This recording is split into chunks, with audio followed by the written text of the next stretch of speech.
Hello friends, நான் உங்கள் யாமினி, தமிழோடைய இனிமம். இன்னைக்கு யாமினி பிரபு விலாகில் ஒரு சுவையான இட்லி, தோசை, சப்பாத்திக்கு குழம்பு எப்படி ரெடி பண்ணலாம் பார்க்கலாம் வாங்க. சிக்கன் குழம்பு. ஃபஸ்ட்டு ஒரு பேன் எடுத்து வச்சுக்கோங்க. அதில் 6 டேபிள் ஸ்பூன் குக்கிங் ஆயில் சேர்த்து 4 கிராம்பு, 2 இன்ச்சு பட்டை, ஒரு 2-3 டேபிள் ஸ்பூன் சோம்பு சேர்த்து பொரிஞ்ச பின்னாடி ஒரு பெரிய சைஸ் ஆனியன் வந்து 2 எடுத்துக்கோங்க. 2 எடுத்து நல்லா குட்டி குட்டியாக சாப் பண்ணி அதை அந்த ஆயிலோடு சேர்த்து வதக்கிடுங்க. இந்த ஸ்டேஜில் 1 டேபிள் ஸ்பூன் உப்பு சேர்த்துருக்கேங்க, சீக்கிரமாக ஆனியன் வதங்கிறதுக்காக. அது மட்டும் இல்லாமல் நம்ம 2 பெரிய தக்காளி எடுத்து கட் பண்ணி அதை மிக்ஸி ஜாரில் சேர்த்து நல்லா நைஸாக அரைச்சி ஒரு பக்கம் எடுத்து வச்சுக்கோங்க. இப்போ ஆனியன் நல்லா வதங்கி வந்துடுச்சு.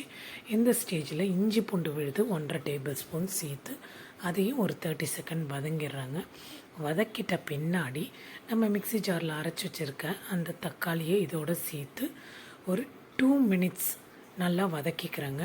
ஒரு தட்டு போட்டு மூடி நல்லா வதங்கின பின்னாடி அதில் இப்போ நம்ம மசாலாஸ்லாம் சேர்த்துடலாம். அழகாக பாருங்கள், வதங்கி எண்ணெய் பிரிஞ்சு வந்திருக்கு. இந்த ஸ்டேஜில் மசாலாஸ்லாம் ஆட் பண்ணிடலாம்.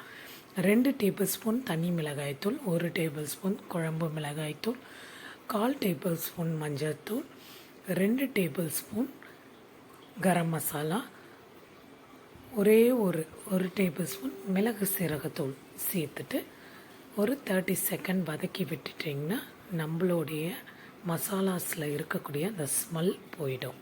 30 செகண்ட் வதங்கினா போதும். நான் இப்போ சிக்கன் 1/2 kg சிக்கன் வாங்கியிருக்கேங்க. அதில் நல்லா வாஷ் பண்ணிவிட்டு மேக்னேட் பண்ணியிருக்கேன் 1/2 hour. தயிர், மிளகாய்த்தூள், மஞ்சத்தூள், உப்புத்தூள், இஞ்சி பூண்டு பேஸ்ட்டு போட்டு மேக்னேட் பண்ணி வச்சுருக்க சிக்கனை இந்த ஸ்டேஜில் உள்ளே சேர்த்துட்றாங்க.